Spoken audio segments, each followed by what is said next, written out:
Manny Pacquiao moabot karong adlaw dinhi sa Pilipinas. Apan karong Mayo 19, gigatakdang mangulo na kini sa investigasyon kalabot sa kaso ni Mary Jane Veloso. Ang pagpahigayon og investigasyon sa kaso ni Veloso ubos sa mando sa House Resolution 2042 din ang House Committee on OFW Affairs gimanduan sa pag-imbestigar sa kaso ni Veloso ug ubang mga Pilipino nga tuwa sa gawas sa nasod nga gisilutan human sila nahimong drug traffickers. Si Pacquiao ang automatic nga nahimong head sa House Committee on Overseas Filipino Workers Affairs human ni-resign ang chairman sa komitiba nga si kanhi Akbayan Party List Representative Walden Bello ni adtong Marso.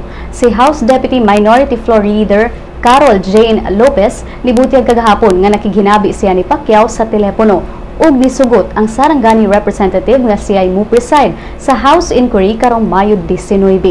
Both sab tukion sa investigasyon ang giingong kakuwang sa tabang nga gihatag sa gobyerno sa Pilipinas ngadto kang Veloso kinsa nalakip sa death row sa Indonesia apan naluwas ra human mi-surrender ang giingong recruiter niini nga si Maria Cristina Serio ug live-in partner nga si Julius Lacanilao.